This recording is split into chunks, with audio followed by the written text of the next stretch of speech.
Please rise for the Pledge of Allegiance. Pledge of allegiance to the United States to the republic for which it stands, one nation under God, indivisible, with liberty and justice for all. May be seated. I would ask that the roll be called. Stanislaus County Representative Chair Van Gneisenberg. I am here. City of Ceres Representative Dave Pratt. Present. City of Houston Representative Mike Day. City of Modesto Representative Craig Lewis. City of Oakdale Representative Justin Bachman. Here. City of Patterson Representative Peter Latorre Jr. City of Riverbank Representative Carrie Pope. Here. City of Turlock Representative Vice Chair Dami. Present. City of Waterford Representative Jose Aldaco. Mr. Chair, you have a quorum. Thank you. At this time, we'll call for public comments. Members of the public may address the committee on any item not on the agenda. Comments shall be limited to 5 minutes unless I deem otherwise. Is there anyone who would like to make a comment on an item that's not on the agenda? Is there anyone on the phone? All right, moving on. I will now entertain a motion to adopt the consent calendar. So moved. Second. There's been a motion, a second. All those in favor signify by saying aye. Aye. Aye. Aye. Motion carries. We'll now move to item 6, which is a presentation on the Measure L website update. Jean, do you want to introduce it or you just want to dive in? Real quick, yes. So Sarah from Convey Inc. is here tonight to do a presentation on the Measure L website. Convey has gotten a lot done. It's not completely finished, but it's getting close there. I know Sybil Hatch, who is the ED and owner of Convey, would like to say a word first, and then Sarah will jump right in. Okay. Hi, everybody. I'm so sorry I'm not there in person, but we do have a couple of slides. Can you bring those up? Okay, so we are just giving you a quick update on where we are on a lot of our work, and then we'll pop into the website overview. Next slide. Okay, so like I said, we're previewing the website today. We completed a press release and communications around several major projects. The State Route 132 West, the 7th Street Bridge, and the Church Street Mobility. And we did complete the last year's annual report. Note that we are building the entire infrastructure for communications around Measure L as well as we move along. Any questions or comments about progress to date? Okay, so next slide. Sarah, you can take it over. Great. Thanks, Sybil. So our team has been working closely with the StanCog team for the website redesign. And as we approach this project, we met with team members at StanCog, but also evaluated the current site and identified areas and opportunities where the design could really be improved. First being really information clarity and transparency. There's not real clear messaging on what Measure L is when you land on the website immediately, or the benefits to the community. It's content heavy based with a video, which is exciting, but at the same time, it expects a user to sit through that video and absorb all the messaging that's provided in the video. It's also a lot harder to update. Video is extremely expensive and timely resource to keep updated. There was also an opportunity to present more project-specific information. And then lastly, from a user design and experience perspective, the site currently relies a lot on dense lists and spreadsheet-style graphics, all things that can really be improved upon, I think, for communicating key information to the public. Next slide. So as we approached the redesign, we really focused on some key goals. As I mentioned, clear, accessible information. We want the public to clearly understand what Measure L is, how it's being used, what the benefits and impact to the community are, showcasing dynamic, maintainable content. The goal really of ours was to have a lightweight design that's modern and easy to update, because we'll want to be doing some quarterly updates. We also want to display comprehensive project communications and informations. And we've sprinkled that throughout the site, and then as well as having a dedicated projects page. And then lastly, delivering modern user-friendly design. What you see here is clean, contemporary design that is really easy to navigate whatever platform you're on, whether it's mobile or a desktop device or a laptop. Next slide. Or actually, we'll go into the website demo now. So what you see here is what we call the above the fold of the website. This is where you really want to focus key critical information. So you're landing here on the home page. You see the Measure L logo, the StanCog logo. And I will address, we did look at the Measure L logo branding and investigate whether we should change it at all. And we recommended it stay. But what we did look into is expanding the color palette, adding in some complementary colors for the Measure L logo. And you'll see those incorporated in some infographics as we go through the site. So this above the fold site that we see right now, this is the key critical information. This is where the user first lands when they visit the site. So you see a single focused image on a key priority project, State Route 132, with very clear messaging about what Measure L is and how it benefits the community. Scroll up, please. So in this next section, there's a little more definition about Measure L as being the sales tax, but it's also supported with a quick link to showcasing Measure L in action.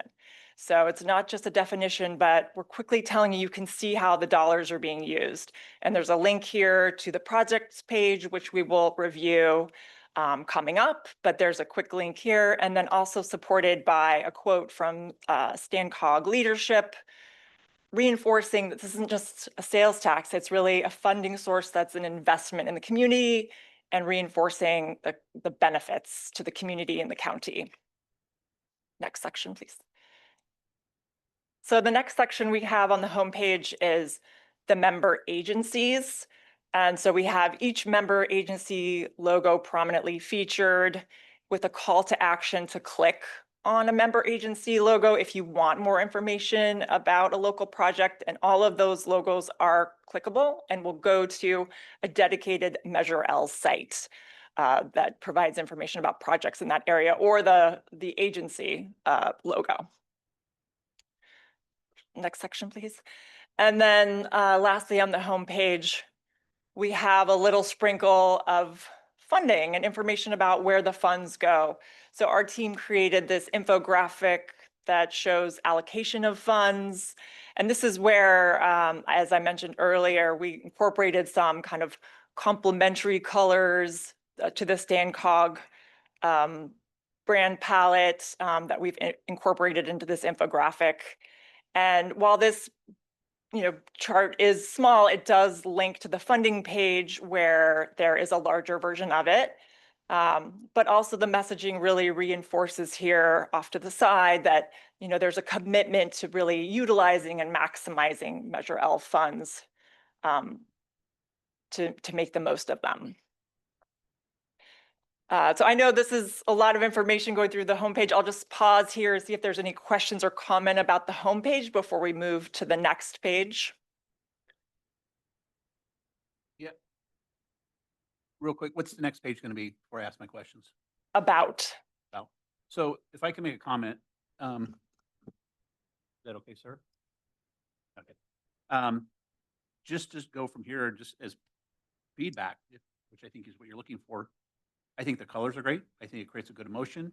Lots of white space, which is good for navigating from everything I learned back in the old days of school, when doing stuff like this. I think more than ever, the message needs to be clear and concise. We need to really focus on that with everything that's going on.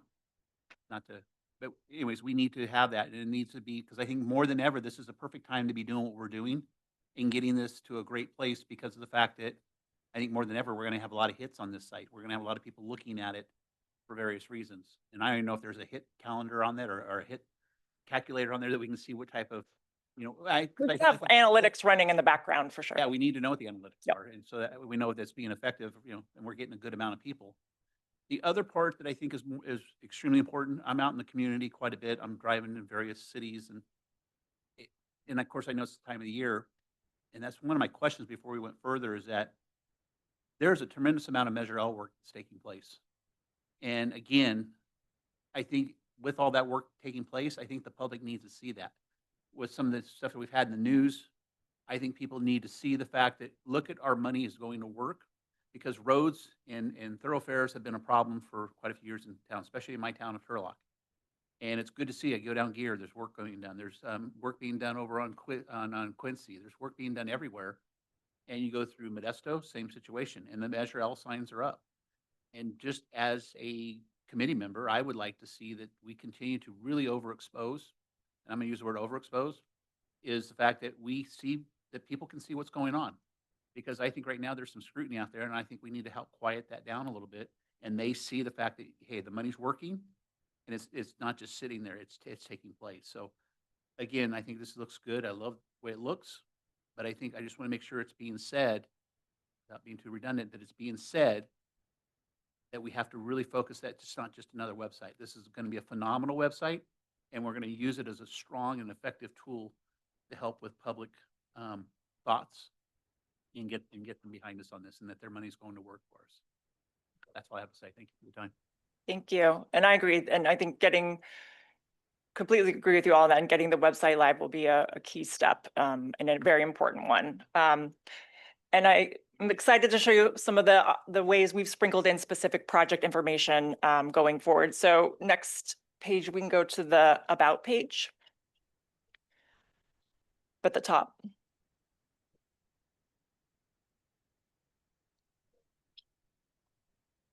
All right, so here we have just a little more of a definition about Measure L, just when it was passed, the expected amount of funds to be raised in the 25 years, the expected amount of funds that could be leveraged through state and federal funds, grants.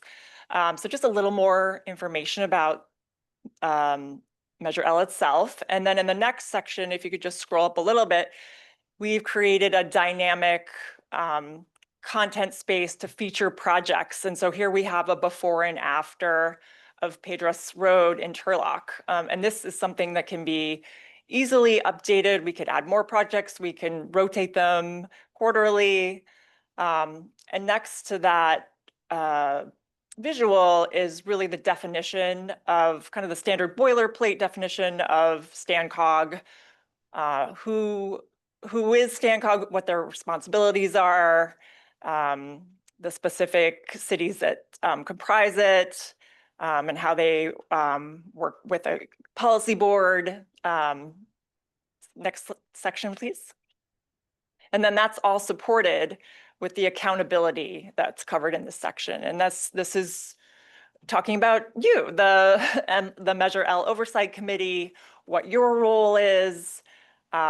It actually links to the meetings and agendas page on the site where this meeting is posted as well, and then lists out all the MLOC community members. Next section. And then lastly, we have the resources. So these are both policy administrative documents as well as the annual report, which are viewable by PDF. You see the strategic plan, the policies, procedures, local control funds, the ordinance and expenditure plan. And then the annual report we have in both English and Spanish. You can just scroll up just a little bit.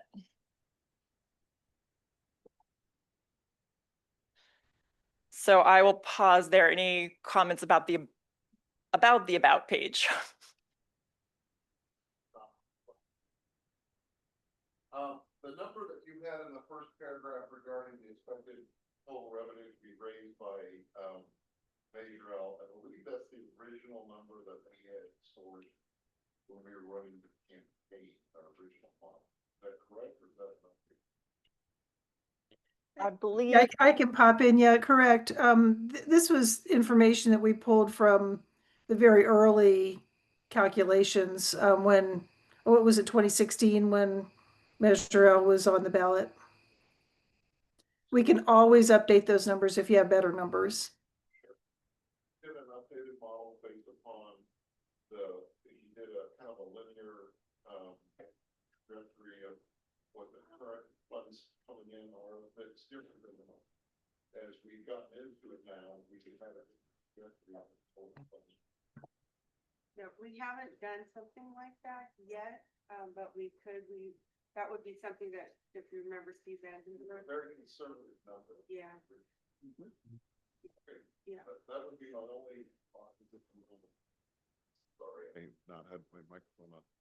My only comment is if you want to review that and see if you want to stick with that, if you're sticking with that number, you should have some term,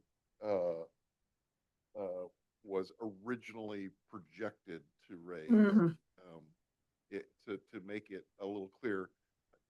Keep in mind, part of what we as a committee want to do is we want to highlight, obviously we have our role that's that is the auditory role and things like that. We also want to highlight why this measure should be potentially renewed, which would be 15 years from now.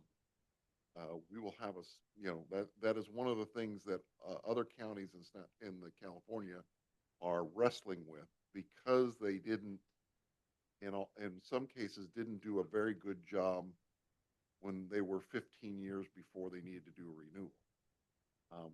We're trying to set up our case statement for renewal in our website. So in everything you do, think through, okay, how does this build a case for renewal in the future? As someone who had the burden of trying to get this thing passed in the first place, that was really important. So that would just be a comment there. Right. I totally agree with you. And if we could update that number, that would be very helpful. On the only other comment I have is on the the last page of this section. Next to last, that picture right there, could that be larger? I mean, it's a little thing, but can that be a larger photo and have that take up quite a bit of the space? Okay, thank you.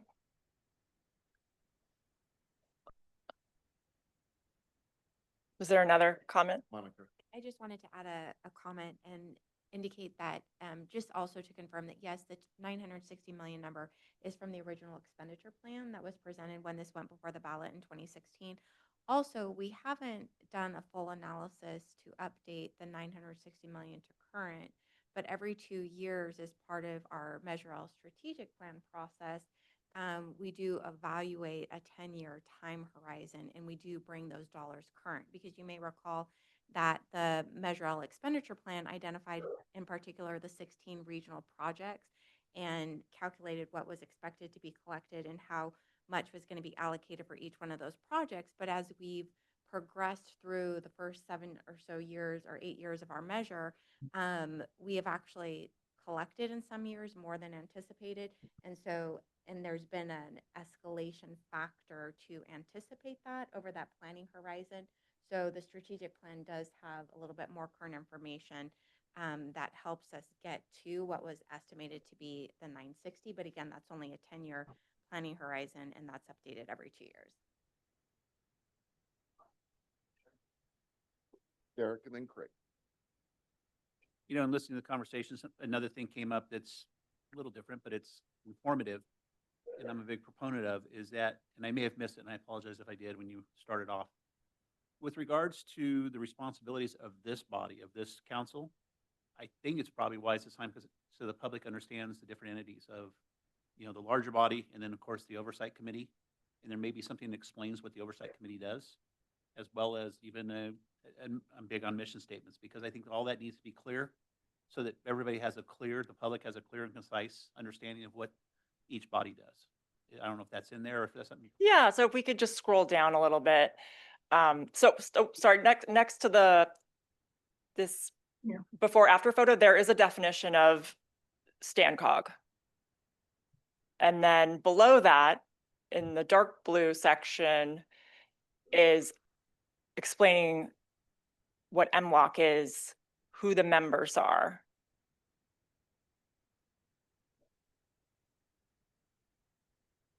Will we get a draft of this that we can Yeah, send out, email it out to us so we can kind of take a look at it from a, yeah, Jean has the link and can provide it. be great. One other thing is on the number, it may be the additional, original 842 million? No, that's the leverage. Okay, that's covered.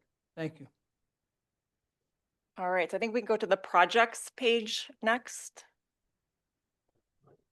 All right, so here's where we go into more detail about key projects and also highlight the 16 regional projects. So starting with the few key projects that are highlighted, the first is State Route 132 West, and you can see there's a brief description, the lead agency, and then in this case, there is a project website which has more information, so we link to that. Next section, the project featured is for Riverbank, the Crossroads Elementary, where we just share more detail about that project. The next featured project is the Vets Van program, which is some details shared here and then linked to the Vets Van website specifically. And then the last featured project is the North County Corridor, which just had the groundbreaking and some detail about that project. And all of these we can keep updated as things change, or maybe we get additional photos to add in. And this, if you could scroll to the next section. This is where we focus on the regional projects, and the 16 specific regional projects are all called out here specifically with a title, the lead agency, and then we've included kind of a visual progress indicator, whether they're underway, under construction, or completed. So all 16, you can scroll to the end, are featured here.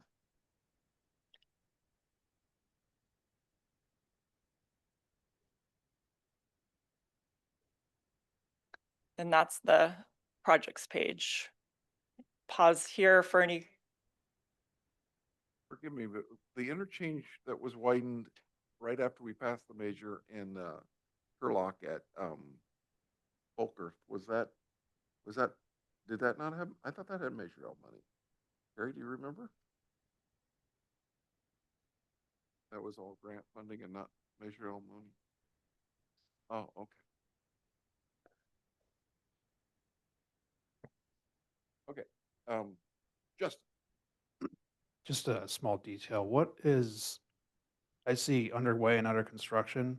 I don't know, I'm sure there are two different states that they're in, but underway seems a bit misleading as it's similar to under construction. So I don't know if that word can be changed or it can be defined as what it is. Yeah, I think underway, I think we understood that to be the project has started, but construction hasn't actually started yet. But yeah, I can definitely work with the team to Maybe clarify that. development or planning or whatever. Yeah, going yeah. on. Thank you. Was there any thought to giving the, because 132 and North County Corridor are broken up into phases?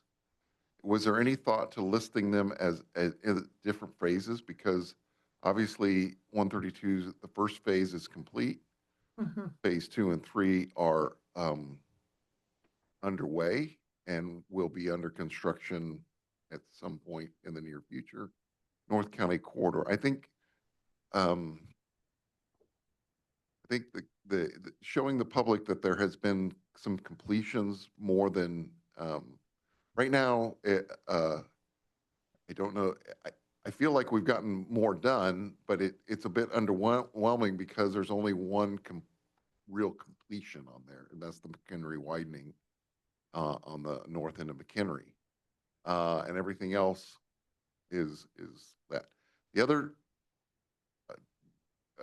going off of what Committee Member Bachman said, in the nomenclature of construction, we kind of use different phasing. So we have the, we're in the the planning phase, maybe the public doesn't understand those words. Right. So maybe in the past, you've used, the public is better understanding of these words that you're using. But underway can mean a lot of things. It could mean that you're just in the preliminary project conception phase, or it could be that you have 99% of the plans ready to go and you're almost shovel ready. So it's a real broad description.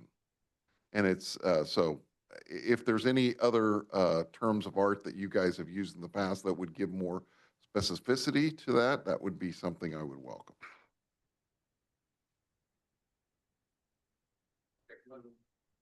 When she's done, I've got a couple of questions. Yeah, I would just add to that further to at least include more terms. Also, I didn't see, are these all the projects that have been done or? These are the 16 regional projects. Okay, okay. Yeah, like I don't see a lot of the. Right, right, okay. Yeah, then I would say just to have a more descriptive status, and maybe if not, at least a glossary or a definition section which explains underway, because yeah, as a public layman, you may not understand any of this. Thank you. Okay, so I think we'll move last to the funding page. Sorry. So when the cities and the county have projects, how many of their projects are going to be highlighted? Are they trying to be, are they trying to do all their capital projects, all their lane enhancement projects? Certainly their bike and peds projects, the safe routes to school projects are things that pulled very high when we did that, and the county and the cities, local cities, have been very successful, funding those projects and constructing those projects and solving problems in our legacy neighborhoods that were not being able to be solved before Measure L. If there's any way to highlight that, it was one of the things that I think that quietly there was no solution to some of those legacy neighborhoods getting storm drainage or sidewalks before Measure L came along. So. Yes, so I think Jean and I have been talking about some ideas either on the homepage or maybe a different location to actually build out a bigger carousel of rotating project images just to highlight more projects and bring awareness to more areas. Because I know the homepage right now, we do have the hero image of State Route 132, which, is a key priority, and we want a singular focus in that image. But I think there's opportunity just a little bit lower in the page to highlight kind of around that member agencies section where we actually highlight local projects and create a rotating carousel of like before and after images or whatever we think works best there. Thank you. All right, so the funding page, this is the top content here just really reinforces that Measure L funding not only helps fund projects, but it actually helps to solicit more funding through matching and grants. So if you could scroll down to the next section. So this is a larger version of the infographic that you saw on the homepage. Just the allocation of Measure L funding. And in the next section, we have created an infographic of the total funding and kind of the distribution between state, federal, Measure L, regional, Measure L, local, other. And then the content to the right just reinforces the message about Measure L funding being kind of the local funding that's required to get matching funding. And so these are just some of examples listed of grants and funds that have matched Measure L funding. And the infographic here, this is something that, you know, we'll need to keep updated. Like we already do need to update it based on the state funding that was just secured. Yes. Yes, this hadn't been updated before the 85 million in state funding that just came in, so we'll need to update that. But again, this is going to be easy content for us to keep refreshed on a quarterly basis and keep the content really fresh. Next section. And then last is just Measure L audit, which links to the letter from MLOC to StanCog, just acknowledging the oversight annual review. So that link there just links to the actual letter itself that people can reference just for funding accountability and oversight. And I didn't mention on the homepage, but just calling out here, the footer, you know, which is consistent through all pages. There's just links to contact information, privacy policy, accessibility, and then the social media links for StanCog as well. So those are persistent throughout the site. Any comments on the funding page? I just have a question. Can you go back up to the middle of the page where there is that paragraph, that right there? This is just kind of an idea, but maybe if that is included on the projects page as well, and those are clickable links to maybe list of the projects that fall into the local streets and roads or regional projects, that might be a way to incorporate all of the projects that are funded by Measure L. Does that make sense? Mm-hmm. That'll be a long list. That's good. I know. Any other comments on the funding page? I noticed there are two questions in the chat. Is there anyone from the public who's trying to chat with us? Okay. All right, so that concludes kind of the demo of the website. I know this was a lot of information and you probably do want to review the link perhaps on your own time to look at it a little more closely. Jean has that, can provide that with you. But also just want to talk about some next steps. So if we go to the next slide.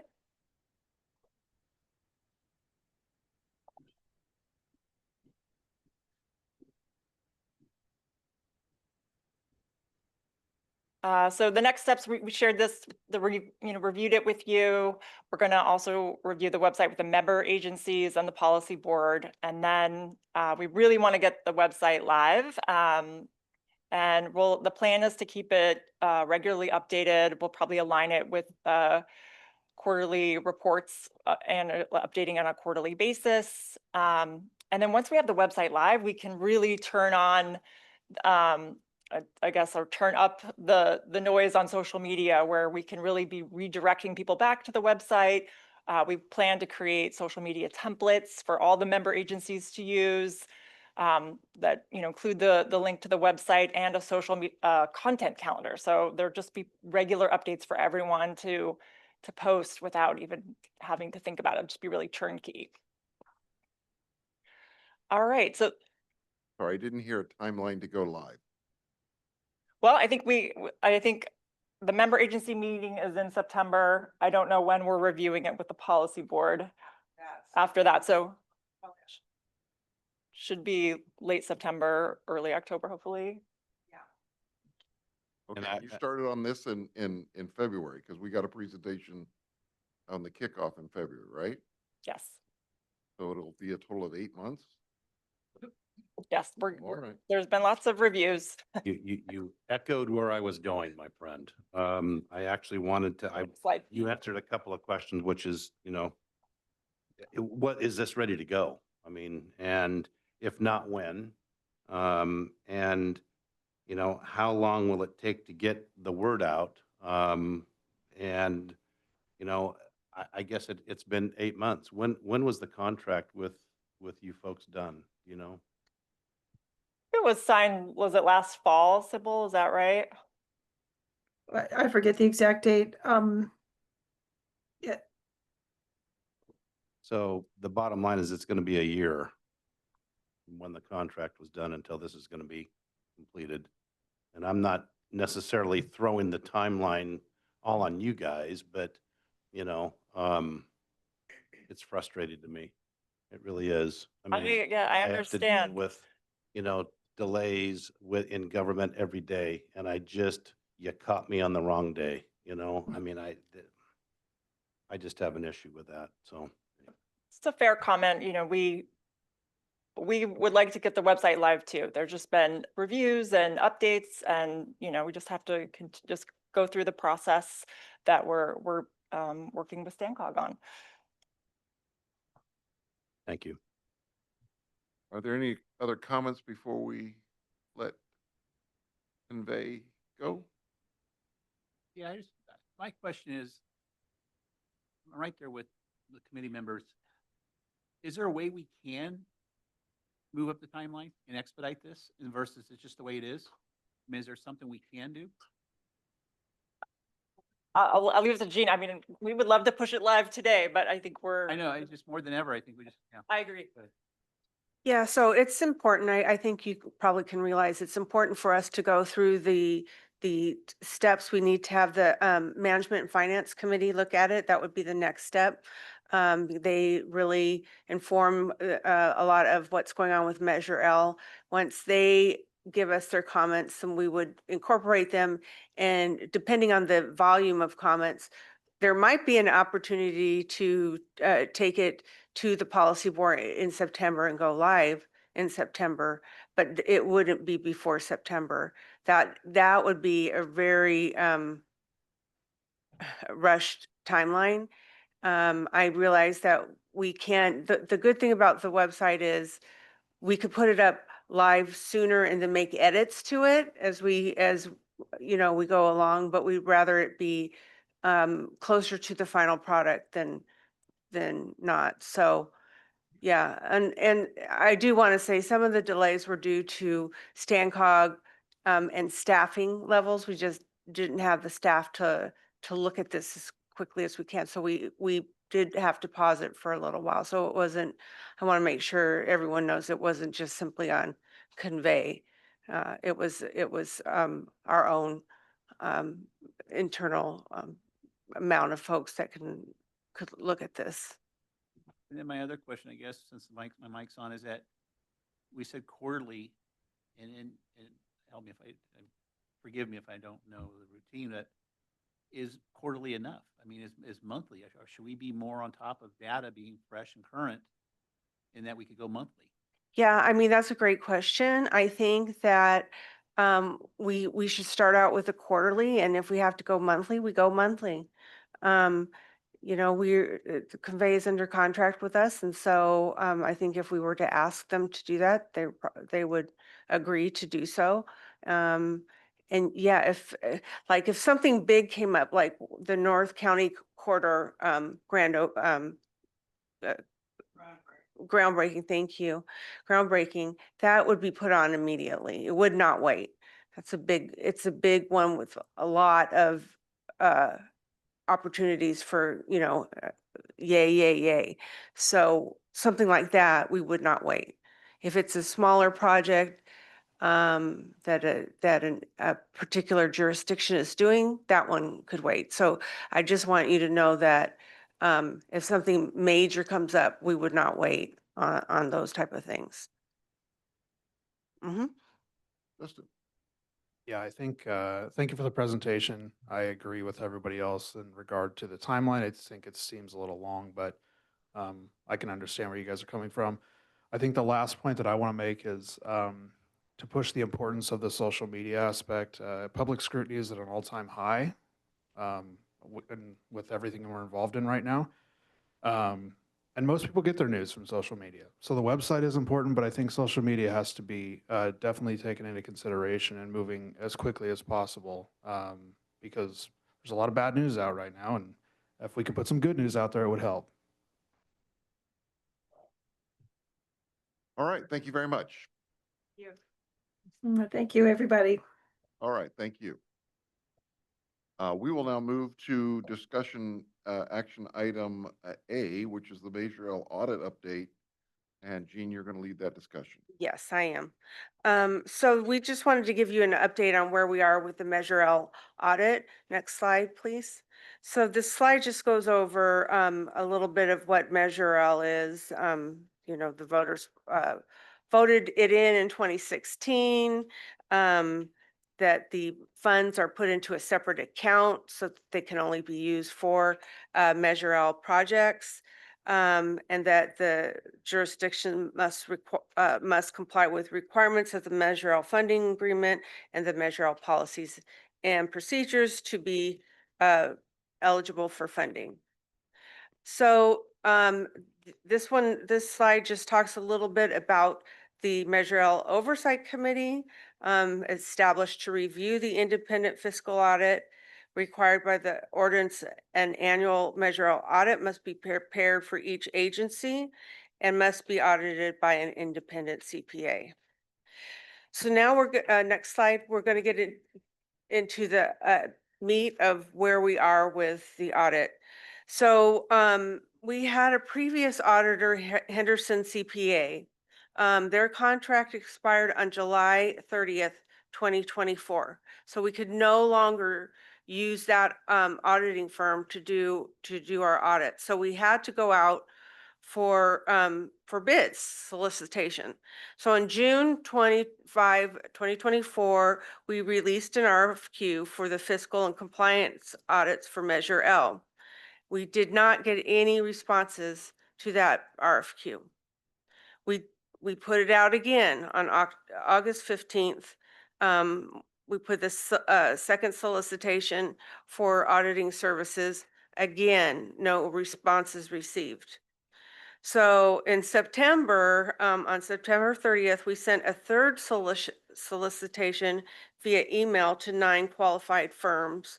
And we selected Lance Soul and Lungard LSL as our successful bidder, which started work in January 2025. So we were behind the 8 ball, mostly from what I understand. It's very difficult to get auditors right now. Even Terry Withrow, who sits on our board and is the CPA, was stating that it's difficult. And so we didn't, well, you can see, it took us almost 6 months to get this all taken care of. So we were behind there. So LSL has completed 9 of the 12 Measure L audits. As of July 30th, there's 3 remaining to be completed, which are Ceres, Stanislaus County, and Stan RTA. So way this auditor works is they schedule us in for the field work. So they're a bigger firm, and everything is scheduled out. So Stan RTA isn't scheduled to even start field work until August 11th. So that means that we have to give them August 11th and give them a couple weeks to finish the field work. We're actually going through the field work right now on our own audit. So we anticipate that the Measure L audits will be completed by September, late September or early October, based on the schedule, because once they finish the field work with Stan RTA, they need about 6 weeks in order to finish up and finish up the audits. So once that's all done, we will schedule a special MLOC meeting once we have a firm date when all the audits have been completed. So that's the conclusion of my report. I just wanted to make you aware of where we are with the Measure L audits. Are these behind? I mean, but with those three right there, are we then behind where we're supposed to be Yes, by? yes. Yeah, we were behind even getting an auditor. That's why No, putting, I get it. You know, again, very frustrating. You know, I'm very focused on time these days, yeah, and you know, TikTok, here we go, and right. you know, and not to mention how it reflects on this committee. You know, so it's just been a very frustrating few weeks, and I Yeah. know it has been for you guys as well. Um, but this is a volunteer job for us. Mm-hmm.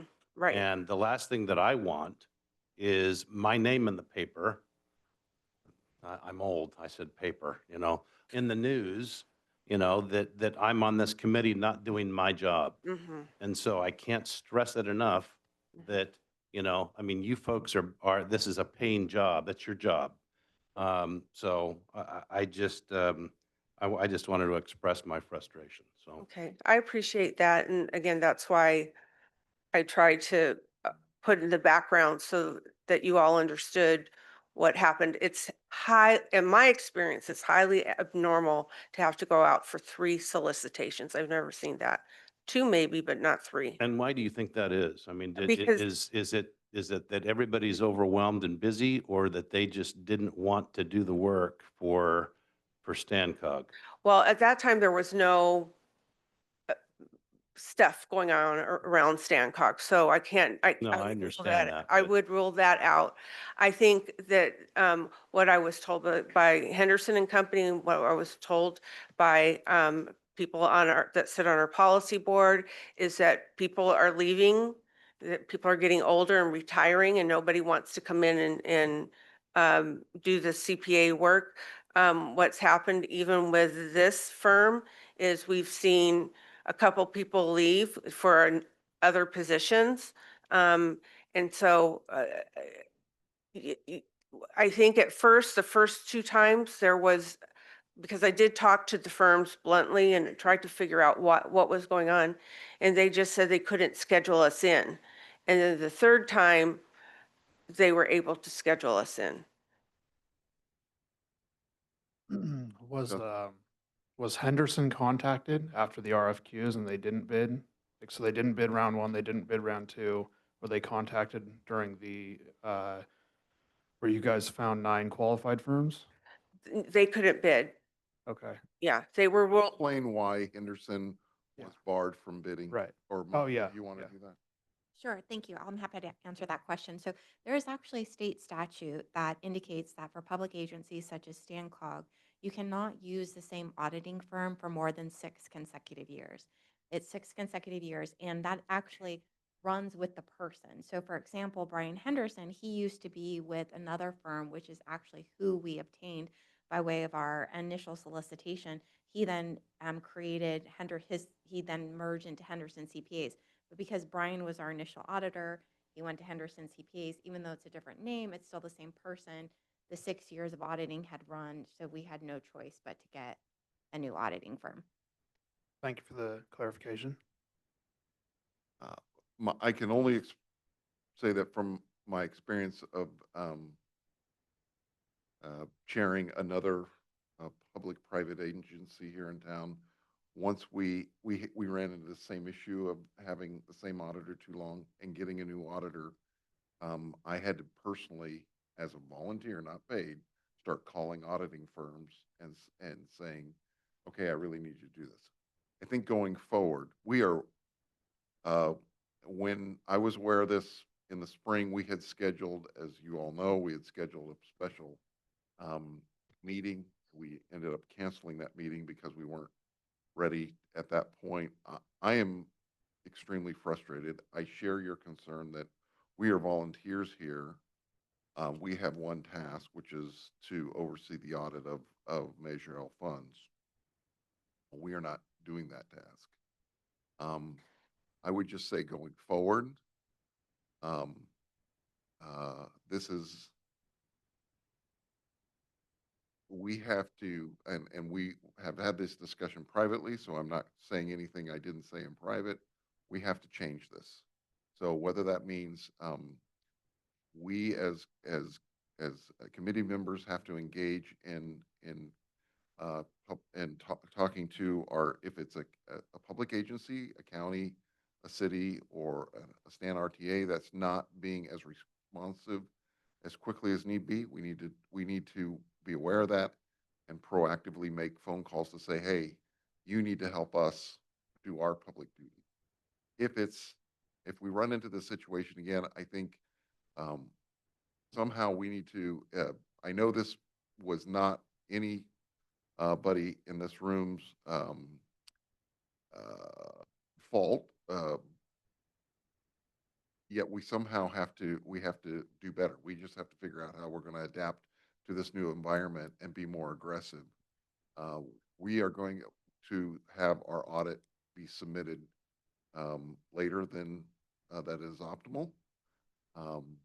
And we need to start working on next year's audit Right, right away. right. I just, as you know, I'm disappointed in this. And so we have to figure out how to make this better. And staff, what you are hearing is us as volunteers, you need to engage us to help you when we can. Most of us are placed on this committee because we have deep connections to the agency that submitted it, that put us up here. So if from my standpoint, if someone in the county is not being responsive, oftentimes it is helpful for me to make a phone call and say, hey, we really need your help. If someone from Turlock or Modesto is not being responsive, letting that member know, hey, your agency is not being responsible. There's oftentimes allowing us to make a phone call will help that agency to be more responsive. This is not acceptable the way where we're at. We have to do better. I'm telling staff right now, engage with us early and often to make sure we get back on the correct timeline for our audit, because it's the most important thing this committee does.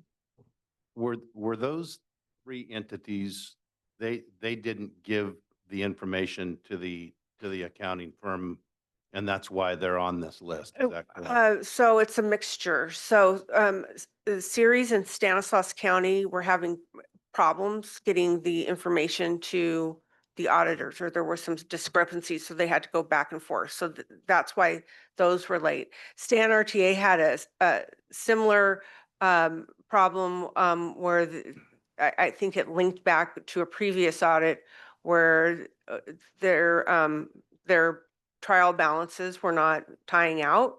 And I believe it was because of the software system that they were using. But the August 11th date is not indicative of Stan RTA's work. It's indicative of when the auditing team has the time to schedule us in, which is the August 11th. Now, point taken that if all three of those agencies had everything perfect, we wouldn't be where we are, but they If that was the case, would the audit be late? If they had submitted that the info that was correct and accurate, yeah. then the whole audit would not be late? Is that what The we're saying here? Yeah, it's it's late just because we got a late start on it. So now that we have an auditor, what I think you all were saying is we're going to go right into the next year right away. We're not going to wait. We're going to go right into the next year. And we have 6 years with these guys, so we should not have, hopefully it should not have any problems. This year, because they are new, they're asking us for much more information than the previous auditor did. And so I'm assuming they're doing the same thing with the Measure L. So it is taking a little bit more time than I think it would have if we had kept Henderson. I just want to reinforce the comments you made a couple times is that please engage us. If Turlock's behind, I want to know. That's what we do. I mean, we're so involved in the communities. We have no problem helping with the calls. Something we should have done. We had this problem last year with, similar issue. We just need to know in advance so that we can help you and support you guys because we know how hard. The question I really have coming from this is I've heard a couple times being short-staffed. Yes. I don't have a clear understanding of what that really looks like. How short-staffed are we that this is causing this to continue to compound? I mean, Mhm. and I guess as a member of the community on this council or on this board is how short are we? I mean, what can we do? Where are we at? Well, I think we're going to be solving the short-staffed issue. We're going to be bringing in a person to take over the finance manager position, which I was doing on a, just to keep things rolling, not as the finance manager or anything like that. But we didn't have a finance manager, so I was trying to fill in the best I could. But that took away from some of these other things that like this.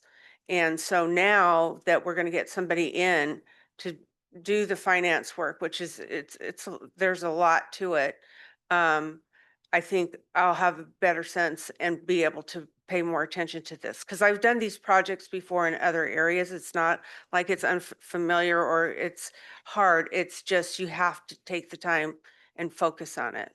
And I remember on the last report, you were talking about that you were being spread thin. How long have we been without a finance manager? 18 months. 18 months. All right.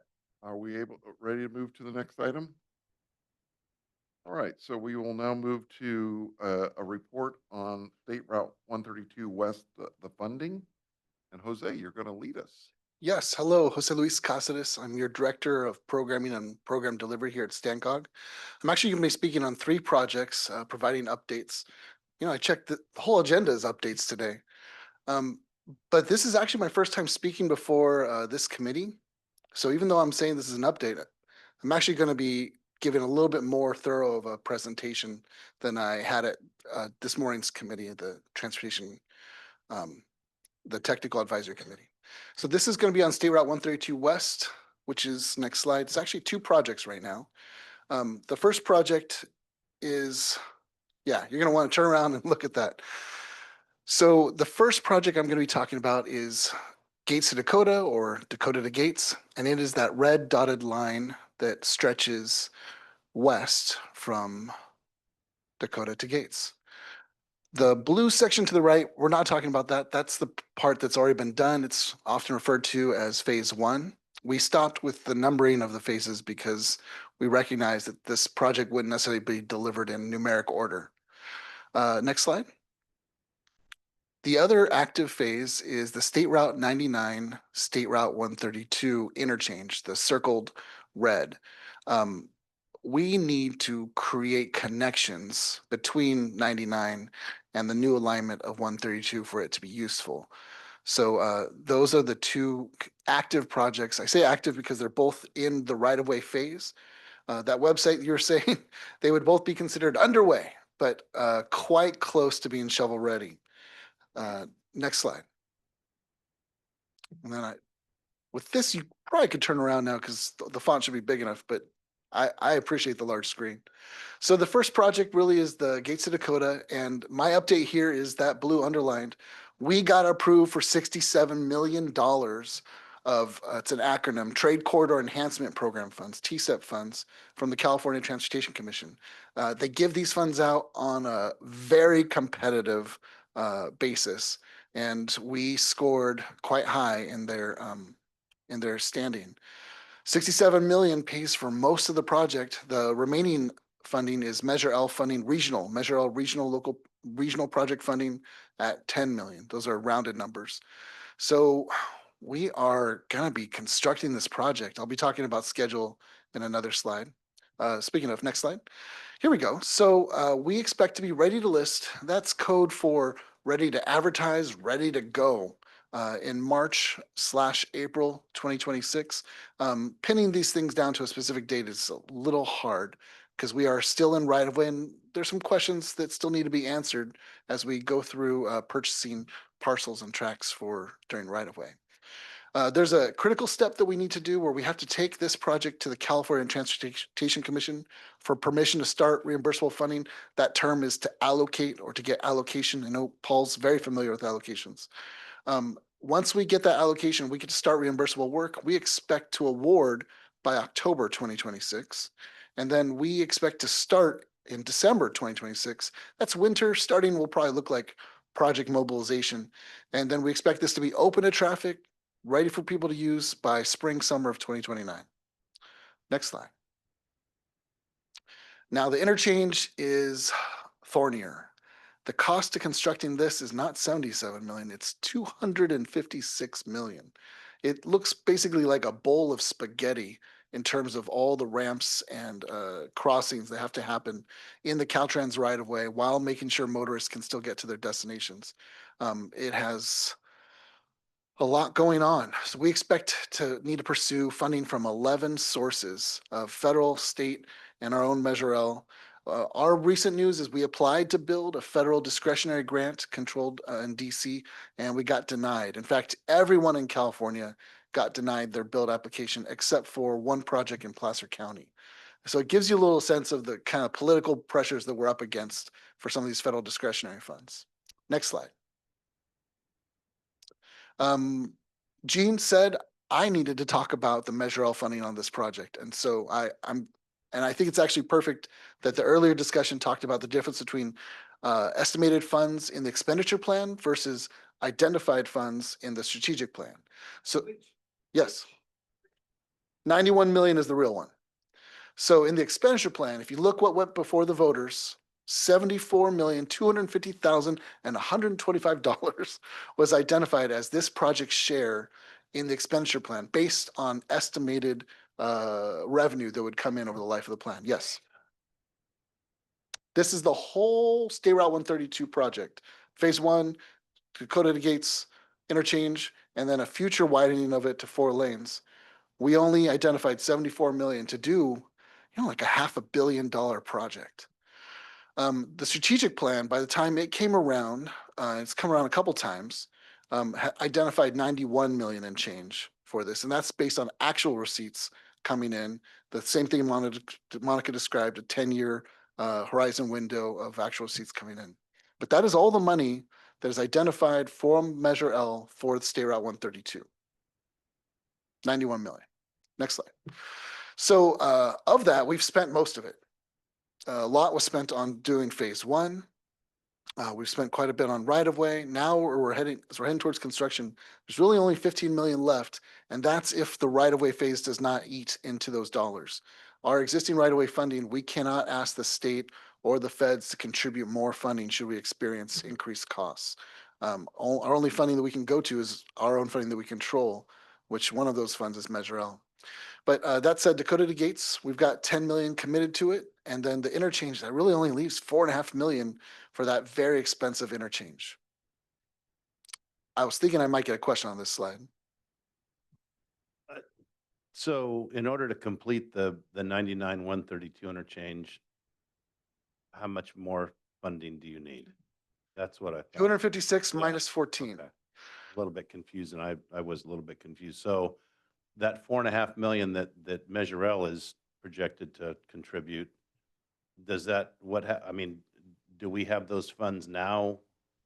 So they're just kind of sitting over here until we get the Yes. rest of the funding? Yeah, in What fact, happens if that takes 10 years? well, lots of things happen. Our funding technically for construction could grow because we'd go to the strategic plan. By the time the next strategic plan comes out, perhaps the receipts would show higher amounts, but we couldn't get that 4.5 million up much higher. It might go up to 4.9 million. No, and then as we wait, if waiting happens, the project grows in cost at a rate faster than consumer Absolutely. inflation. Yeah. We need to build this project. We need to build it quickly. We need to identify the funding quickly, or the cost And just I goes up. guess my point is that, we've got 4.5, I know where you're talking about exactly. And yes, we need it, but we've got $4.5 million sitting there doing nothing for us right now. waiting for these other funds, and which, that's a big gap that we're looking at there. Well, I see what you mean. It's not waiting necessarily. So we have a strategic plan that estimates how much revenues will come in on an annual basis.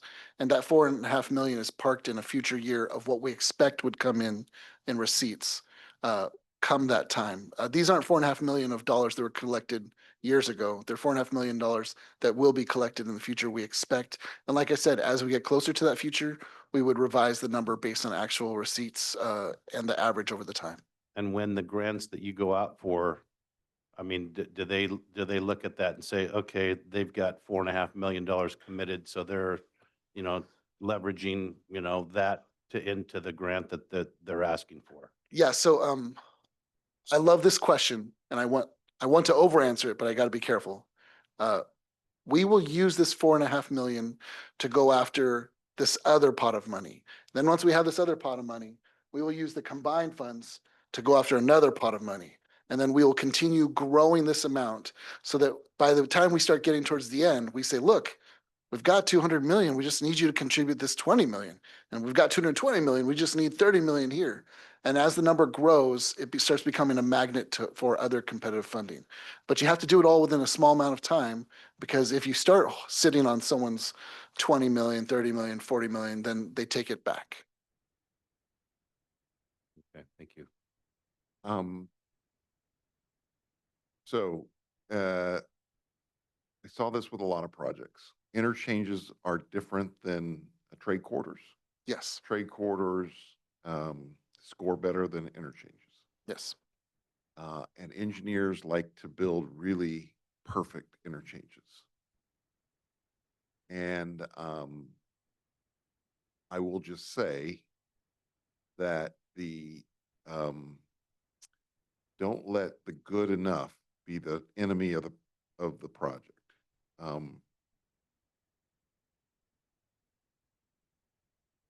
Sometimes, and there's different directors throughout the state who have told agencies, you need to come back and come up with a $20 million solution that gets you 90% there. Because doing a $256 million interchange is not on the horizon. And that's a hard conversation to have. And the problem is, a lot of times in different counties, there's no one who has the ability to have that type of an adult conversation because no one wants to step on anybody's toes. But unfortunately, in this county, we're going to have, I think, 1 or 2 or 3 interchanges that we're going to have that hard conversation.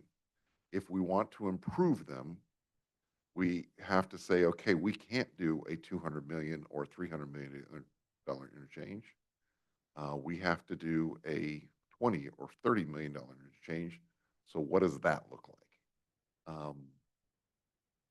Do you feel like there's the ability to have that conversation amongst the policy committee and the different member agencies right now?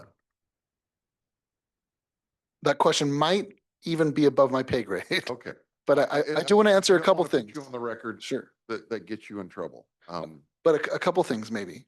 One is Tony Harris is the project manager, and he is coming back next month Okay. with a 30-slide presentation on these projects, and he will go over design. And I will tell him, hey, Paul von Konynenberg is going to be asking you about this and the design. That's And he great. will go ask our consultants to double check. We certainly, when we saw this price tag, we all said the same thing. There's got to be a cheaper way. Really, this project was a lot more expensive, and then we started breaking it into pieces to get it into kind of more bite-sized parts. The second thing is there is an interchange in Ceres that began quite expensive. Stancog staff met with Ceres staff, and we are working on a new design. Well, they are working on a new design that will be significantly cheaper. So we're not afraid of having those conversations. However, when I tried to have that conversation 6 years ago with Ceres, no one wanted to hear it because I just said, guys, there's just no, I can just tell you what's coming before the commission. You're not going to get that funded. Yeah, so I don't give myself the credit for it. I No, think I know, but their staff it changed. but for 6 years we've been in the waste, in the wilderness. Yeah. looking for hope when at that point they'd probably, when it came in at the number it came in at, they needed to say, whoa, wait a minute. This is not, we don't have a plan to fund this, so let's pivot. Yes. Feel like in this interchange, I think there's an opportunity to pivot. And I know what they're going to say. They're going to say, well, it's not a perfect solution. And we, this 200 or 300 million is the perfect solution. I get that. But sometimes you got to do what you could do and move. Because I know that when you are managing the policy committee, everybody wants their project in the strategic plan. And so people are saying, well, you're not going to use that $4.5 million because you'll never get it funded. So let me have that $4.5 million. So I think that's the conversation that at some point needs to be had. All right, I'm glad that we'll be giving an update on that. Sorry for interrupting. I would say each of these slides is quite chewy, and if someone wants to jump in at any point, please go ahead.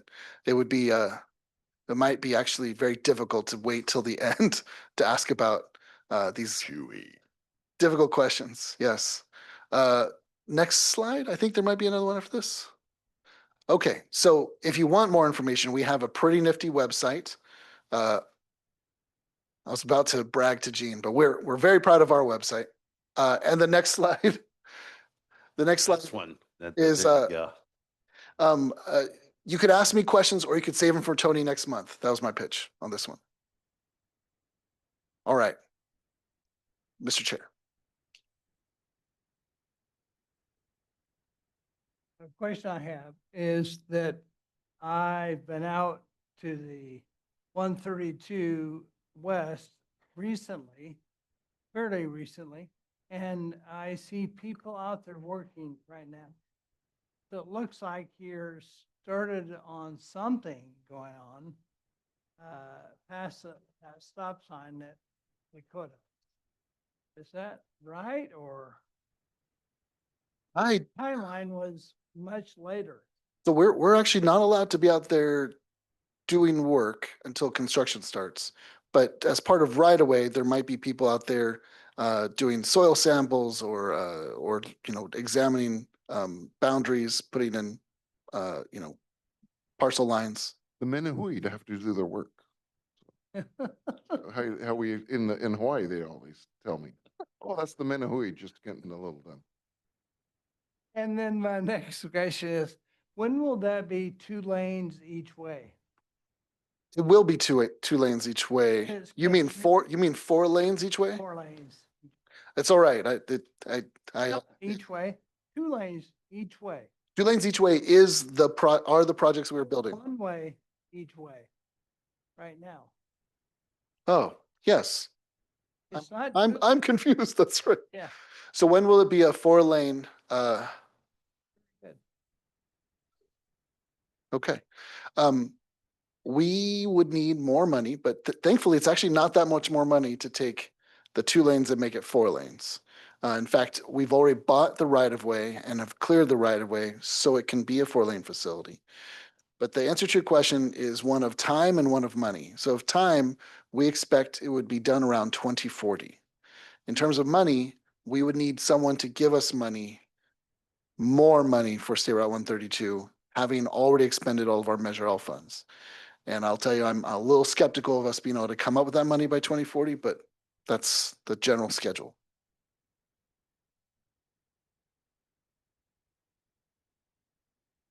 You know what? I should add, the modelers did their modeling.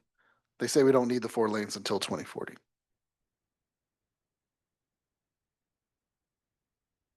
Once you build it, they'll use it.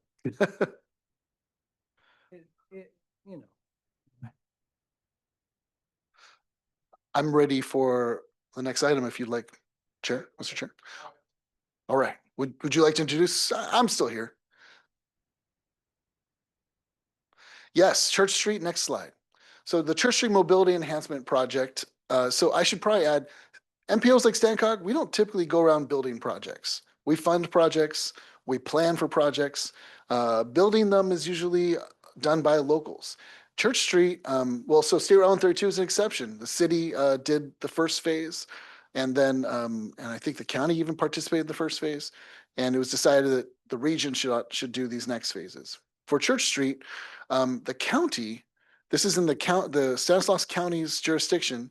They did not have the bandwidth to be able to go after these funds and do this project, but they said, hey, StanCog, can you do it?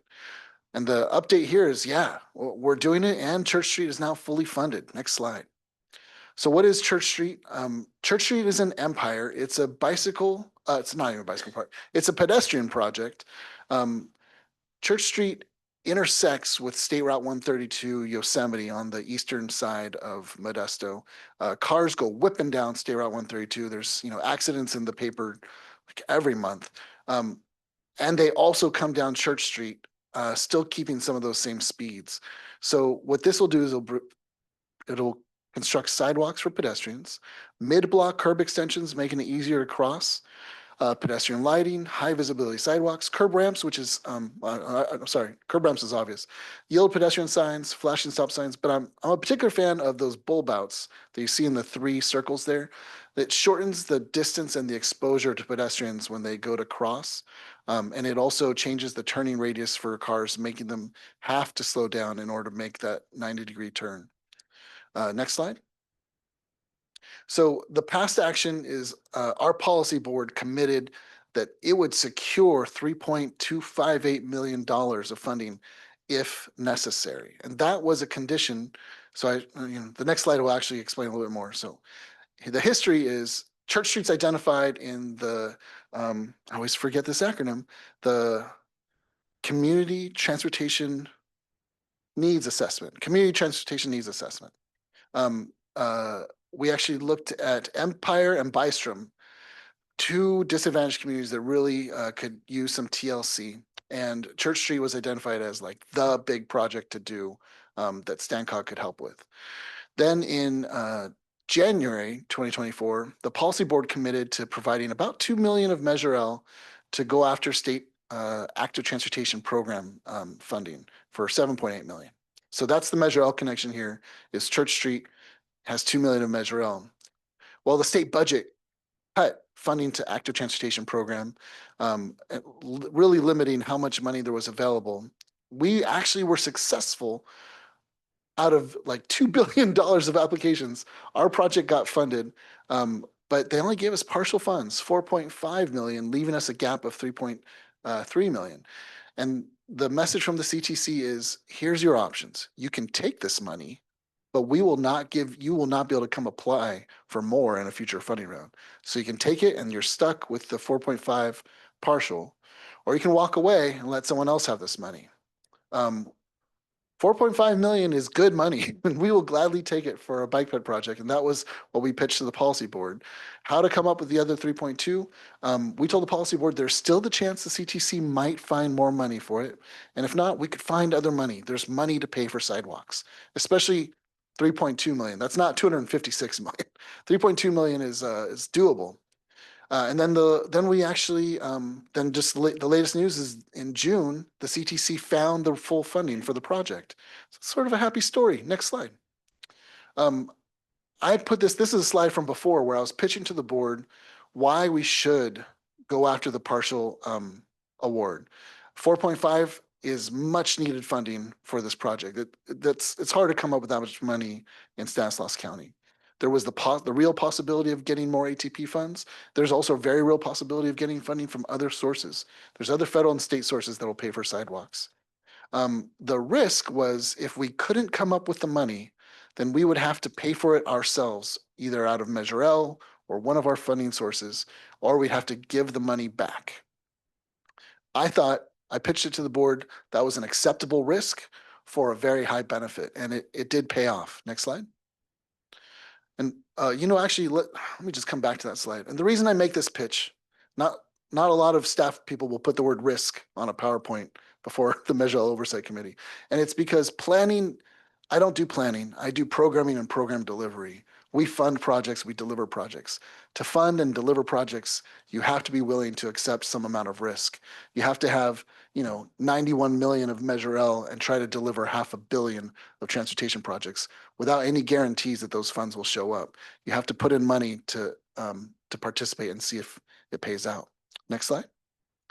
So the Measure L funding on this, the board committed up to $2,080,000, and we'll see how much we end up spending. There could be cost savings, there could be a cost increase. Next slide. I think this might be, the committee wanted to know about the next steps for this project. We are currently out to bid with a request for proposals for consulting services that closes, is that tomorrow? Yep, tomorrow. Once we have a consultant on board, that consultant will help carry this project along through its milestones with STANCOG oversight. And what we expect to do is finish the environmental document in March 27, have that design done by the end of 2028, along with utilities and right-of-way acquisition. And we expect to be fully constructed by June 2030. Next slide. Any questions? I have a few questions. So I'm clear on this project. So from 132, which I'll consider the south end of Church Street, north, how far north does it go? I mean, I can give you one reference. There's that bend. Does it go all the way to that bend at that house at the end there? You know what I'm talking about? It might say so in the staff Or does it go report, all the way over to? or we might pull up the map. Could we pull up the slides? So in the very first or second slide, I have a map. Yeah. I think that one down below, the next slide there. So that shows you about how far it goes on Church Street. And I'm sorry, it does not provide.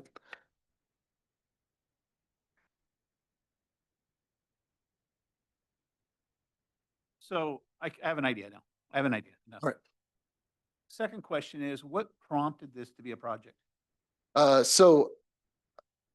When I first gave this presentation back in, was it April, I brought in the Community Transportation Needs Assessment Report. It's like a 2-inch report that represents the outcome of multiple meetings, workshops, walking tours of Bystrom and Empire.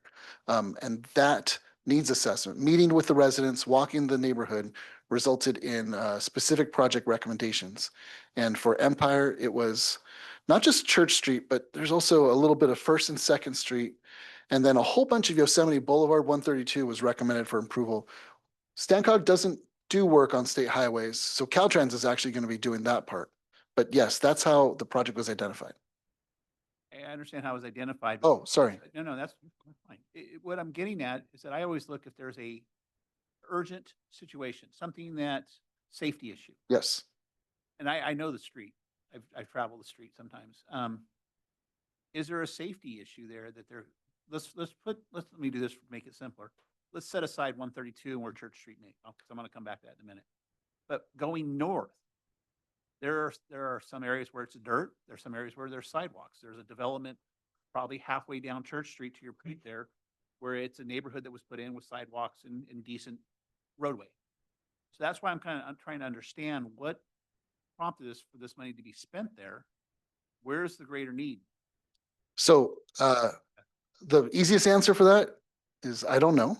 And then part two is, but I know someone who does. Elizabeth Hahn, our interim executive director, was one of the staff people that helped do the study and helped and participated in the planning for this project. I can ask if Elizabeth can come do a more in-depth presentation on Church Street. Yeah, because I'm walking away with a thought process that it's just because it was on a report and somebody thought that there might be a need for it. And I don't know if we need to go all the way down. I think we need to reassess that part. But here's where I will strongly agree with you, is where Church Street and 132 meet, there definitely needs to be something there. That is a dangerous section there. You're pulling out onto 132 with an immediate turn lane that goes onto Santa Fe. You've got a railroad crossing there. You've got some strip centers there. You've got a grocery store on the east side of that. That needs to be cleaned up. Now, I can see us spending the money there, but I'm trying to figure out why there's such an urgent need, especially if we're maneuvering money around, why we need to go further north and how far do we really need to go north. So I'm wondering if we should have a better evaluation of this project and really put the money where it needs to be and then not have to worry about, we got to do all this when it's really not a great need. Does that make sense? Yes, I would say at this point in the process, we have to deliver this project or give the money back. But we can still go after other projects in Empire and that we're identifying the community transportation needs assessment. So we have to do the whole project, not partial project, and we don't do the whole project, money has to go back. That's right. I'm reading. Yep. And then Yosemite, the one you just said is very important. Caltrans is doing it. They're gonna blow up Yosemite. It's like they're gonna drop 30 to $50 million fixing up Yosemite. But I mean, I misheard you then. So you're not doing this in conjunction with Caltrans where Church Street meets. I mean, are we gonna be partnering with Caltrans? So yes, and I have to be careful. Caltrans will not be building Church Street and we will not be building Yosemite, but the two agencies will be talking to each other and their project designs will match up. And yes, they will That makes work sense. together. If I'm hearing you correctly, yeah, Church Street needs to adapt to the flow of what 132 is gonna look like. I get that. So yeah, so you're gonna have to go. Yes, in fact, And yeah. just out of curiosity, do they plan on putting a light there? more project specific detail, I do not know. Okay, right. Because that, I know we don't have control over that, but it does need something there. Okay. So yeah, we probably should get more information on what we can do there. I will be contacting, so yeah, so for State Route 132, Tony's coming next month. And then we will ask Elizabeth her availability to come present. And to I would MLOC. bring maps showing where it starts, but where it stops and what we're doing. I will just say, I don't know the specifics of this project at all. I will say, though, that the ATP scoring has to get into very specific how the safety is going to be enhanced. And you have to have a compelling reason, a connection to that it's already being used by pedestrians, or it's a route that people use to get from one area to another area. And so the application to have been competitive, it would have had to have those figures in. So I don't know anything about the specifics of this. I will just tell you that that's a really competitive program, and the fact that we scored that amount of money on it just says that it was a compelling program, because that is one that is oversubscribed considerably. That's helpful. Because to be a part of that conversation right there is that it is another thoroughfare, and many of you may already know this, but you're correct. It's a thoroughfare from people coming from Modesto, coming down Briggsmore, instead of turning right to go down Claus to catch Yosemite or 132. Some of them take Parker to Church, go around over the river there, the Dry Creek, and then they use Church Street to go over to Santa Fe as a bypass. So there is traffic. I mean, there is an amount of traffic, but then that leads me to wonder, how far should go? I mean, how far can we? I don't know. That's where I guess you're going to come in. We get better explanations. Are there other questions or comments on this item? All right, then we'll move to the FY 2024 LPP nominations. So the local partnership program is a competitive program that you compete against other agencies within the state of California to get funding. Or a quick explanation.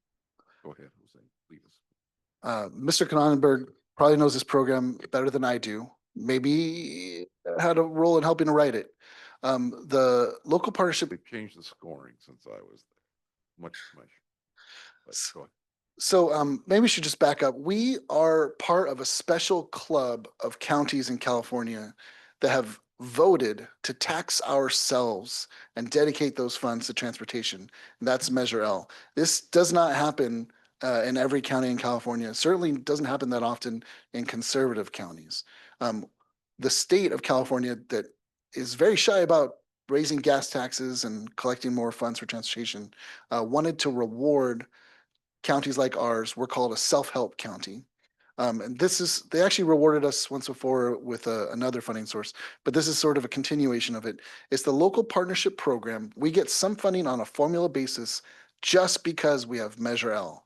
That's about $2.5 million a year that we get just for having Measure L. And then all of us counties plus some cities and special districts get to compete for the local partnership competitive program. And these funds, the most you can request is 25 million. And you have to meet a bunch of competitive criteria, including the governor's CAPTI, which is his commitment to the environment and not increasing vehicles mile traveled. It's a little difficult. And then on top of this, there's non-point layers of trying to get geographic diversity, so all the money doesn't go to one end of the state, rural urban diversity, so it doesn't all go to one type of population group.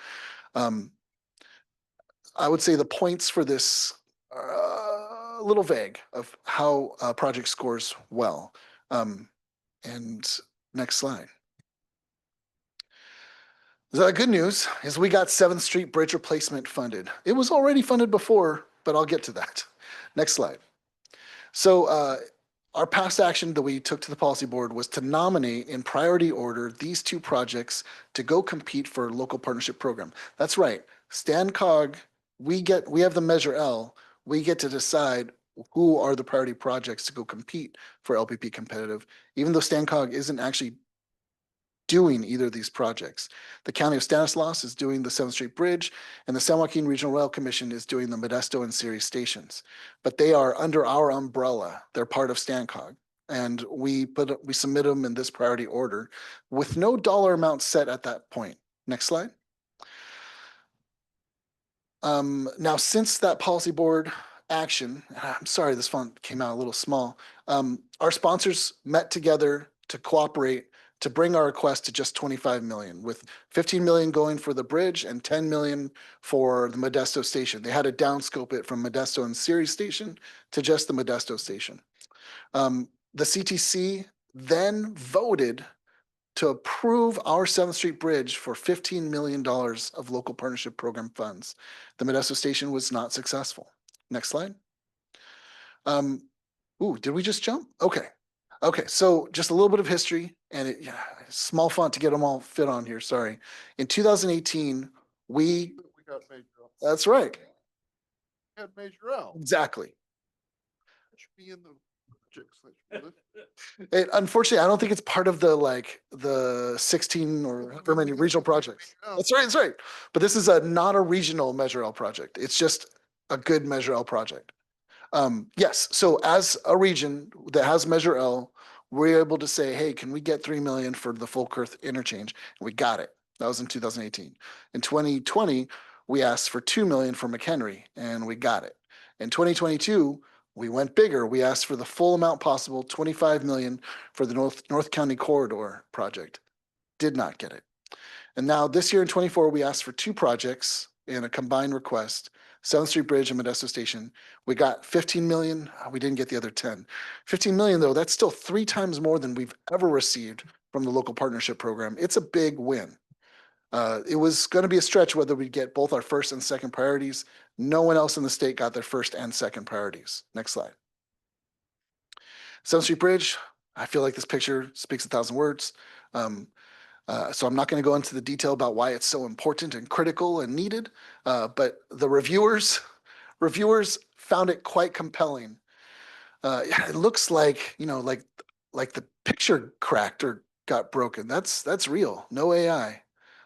So we got 15 million of local partnership competitive. That's in addition to the nearly 80 million of highway bridge program, HBP, and then 22.7 of local funds. I've since got them specified. I was very curious to find out if any of that 22 million is Measure L. It's not, but I will come back to that in a sec. Total funding to construct this bridge is 113.5 million, and it is going into construction. They're going to advertise this September, go to CTC for allocation in October or possibly December, with an award possibly in January 2026 and begin construction in February. I keep saying possibly because we are right at the end of a federal fiscal year, and Stanislaus County is trying to get this thing obligated, to get budget authority committed during this federal fiscal year. If we miss it, then it waits 2 months for the next federal fiscal year. We will have to enter into MOU with Stanislaus County, where we just say, hey, these funds are passing through. Now, I said I'd come back to it. For 7th Street Bridge, they were going to spend $10 to $15 million of Measure L funds to build this. Remember I said at the beginning, this thing already was fully funded, but we did the programming project delivery game of using our funds to go after more funds. So we said, hey, we've got highway bridge program funds. We've got local dollars. Let's see if we can't get 15 million of LPP funds. We got it. And we were able to take 15 million of our Measure L funds that belong to the county and move it off this project. They'll be used for either another project, another bridge, another road rehab project. So this is one of those cases where Measure L is leveraging other funds, and yet the project is going to be done without Measure L. It's sort of like when your aunt goes to the restaurant and lays her jacket across a table to save a bunch of tables, and then the rest of the family shows up, and then your aunt takes her jacket off, and she's off to the dessert place because she's got to go reserve tables at the dessert place. Just keep sending your aunt in advance to reserve tables. That's how we use Measure L. We keep moving it to go get other funds. And this, by the way, is accepted. Like, you can tell your friends about this. This is a valid way of using Measure L dollars. Next slide. Unfortunately, so the Modesto and Sirius stations did not get their funding. They are pretty well funded though, and they have other funding sources that they can go after.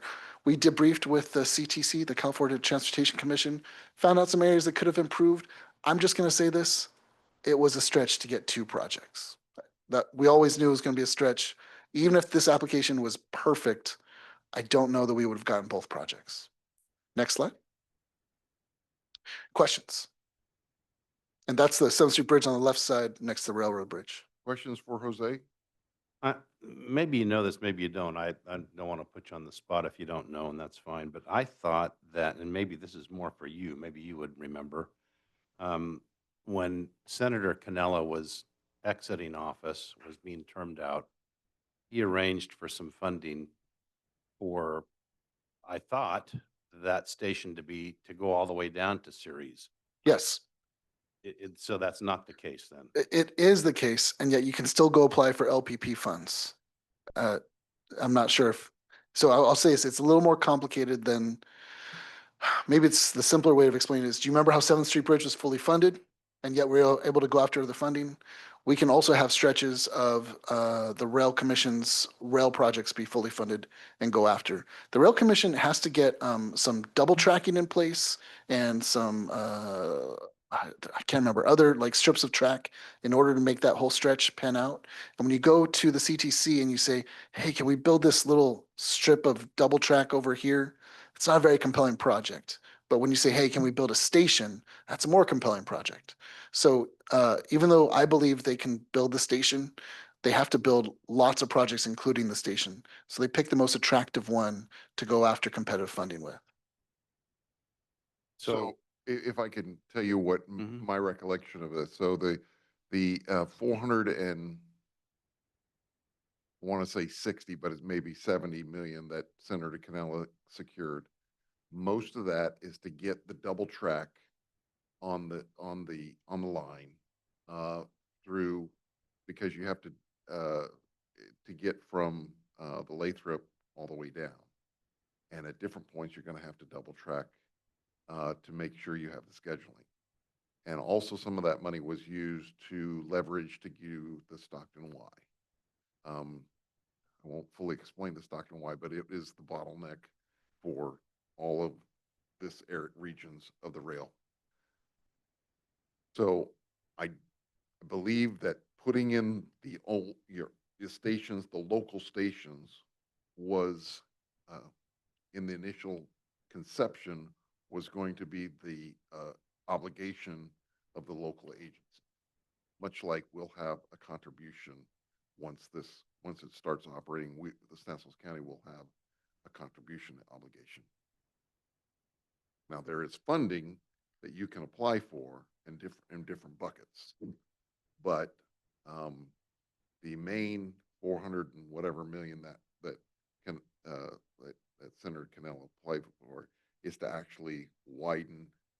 I think you have to improve the rail bridge at Stanislaus River. Has to be improved, is my understanding. And there may be where it goes under a couple of flyovers, has to be widened.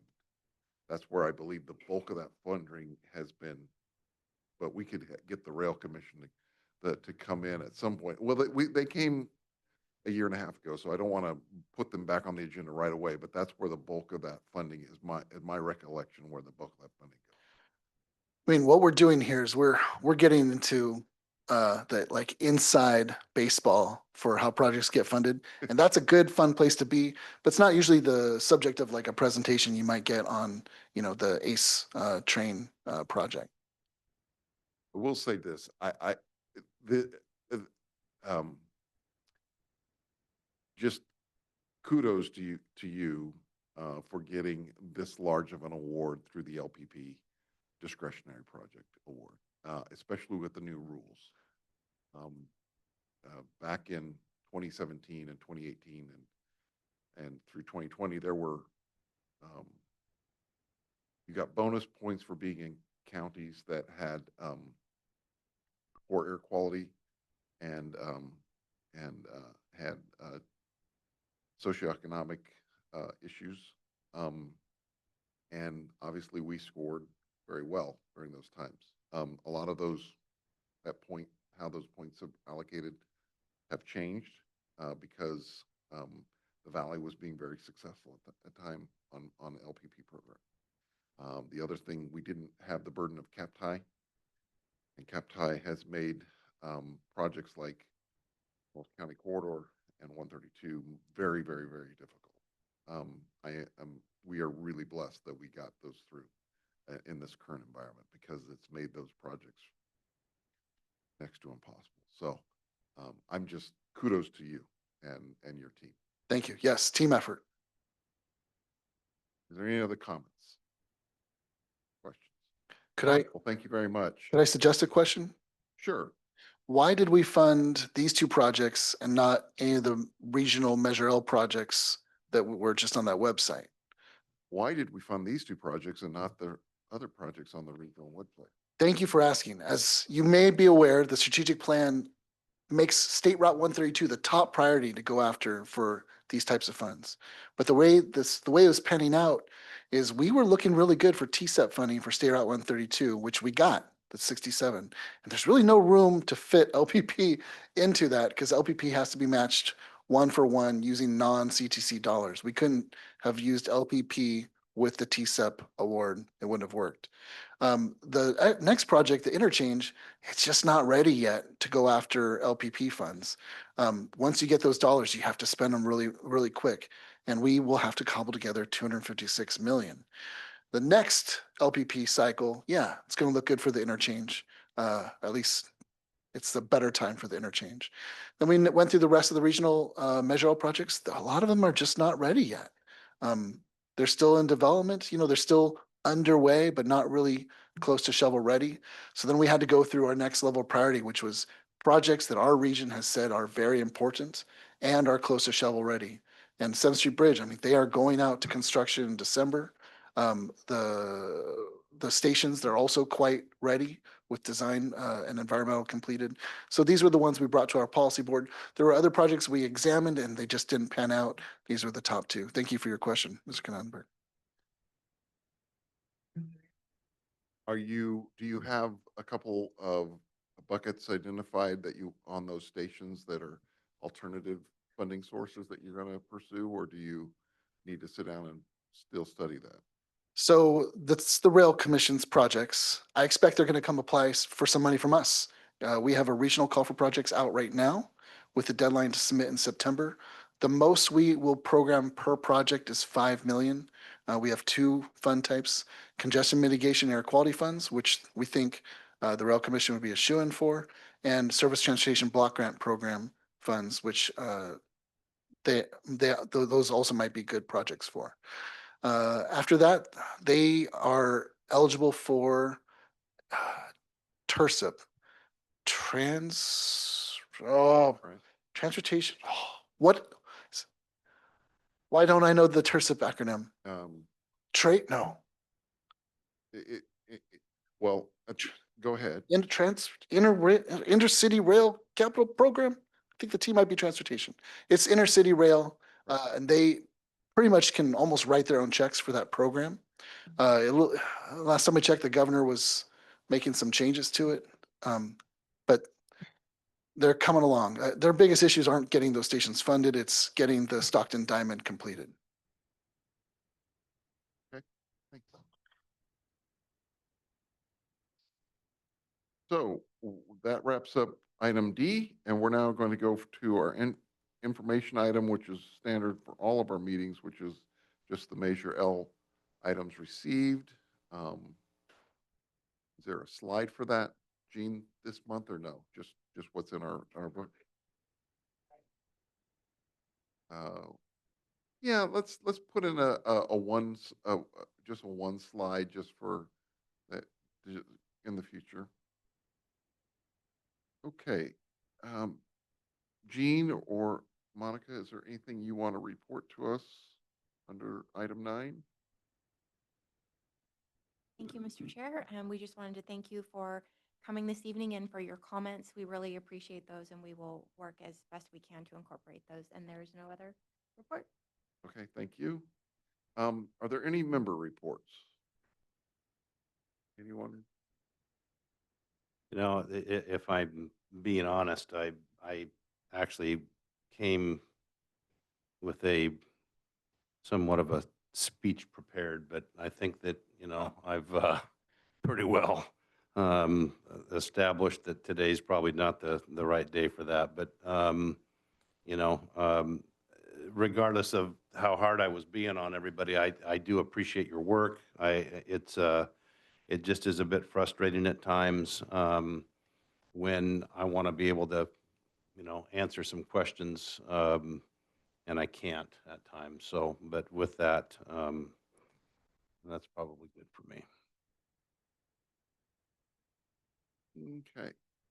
I will say one item that I've been working on behind the scenes is working with Caltrans District 10 and the City of Modesto Police Department to work on some of the issues regarding the needs of Highway 90, State Route 99 through the City of Modesto in terms of people who are camping inside the Caltrans right-of-way, and also working with Caltrans District 10 to improve the security of that area. As you probably know, through the downtown, there's a lot of broken fences that haven't been fixed. We had a great initial meeting here about 6 months ago, right after our last meeting. We've been meeting with the chief of police, and we'll have another meeting with Caltrans District 10 here later in August, and then coming back with the city of Modesto in September. And just so I look forward to reporting at our next meeting the progress we're making. We're trying to improve the facility through the core of Modesto, see if we can improve the culverts, the security, their landscape, and just securing the area so we don't have homeless in the right of way.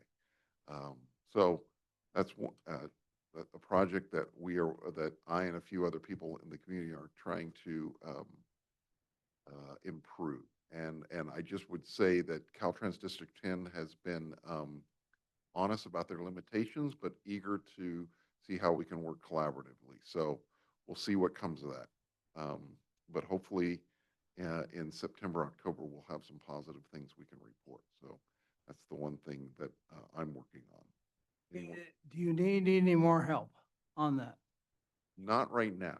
Right now, what we're trying to do is get some agreements engaged with behind the scenes that would allow the problem, to be honest with you, it's owned by the state. And so for another agency to help, you have to have agreements. And so we are right now trying to put together the framework before we can go forward. I think one of the things I was concerned about is a lot of times there's been members of the community who've been very upset about the condition and the look of that section. And they just kind of vent about it. But okay, let's dig in and see what it really takes to make a change and stay with it. And so that's what we've been trying to do. And it takes a frustratingly long time to work on it. But I think we have, we have identified what agreements would need to be. And I want to say thank you to Elizabeth. She was one of the ones who really helped us dig out some of the agreements that need to be followed. But, and I'm not saying we're there yet. We're still, but we're at the stage where I'm just letting you know that there's a lot of momentum, both at Caltrans District 10 and with the city police department to get going and get us started. So I will, if all goes well at our next meeting, I'll have a little bit of a 5-minute report to tell you where we're at. Okay. All right. Anyone else? Anyone else? All right. Sorry. I was hesitant on asking this, but I got to ask it because it's going to drive me crazy. It might be a little bit of what Mr. Pope was on some of his conversations that he's had with me, but my question is with the committee is, do we have a checklist? Do we have a bylaw of things that we are responsible for as a committee? What boxes we should be checking, what things we should be following so that we're never not never, but that we reduce the chance of scrutiny. I like to be on target with things, and I don't want to just assume that I'm doing the right thing. There's things that I like, is there something more that I need to be doing? Where is that scope? And I know with a lot of committees that I've sat on, we always have, we have something like that that tells us, this is the responsibility of the committee, this is what they focus on. Is that necessary, or am I going down a path that really doesn't need to be gone down? I'll ask Monica to address that. I was going to ask you too, Monica. Thank you, Member Domi. Well, the Measure All Oversight Committee does have a set of bylaws. I'm happy we can email those out to the committee and see if that meets your, your needs as to what you're looking for in terms of a list of responsibility and other things. And then also, as you know, this committee was created through the ordinance, and the main purpose is identified in a paragraph in the ordinance, and we can highlight that and send that out along with the bylaws if that's helpful. And then we're happy to work with you to address your comment.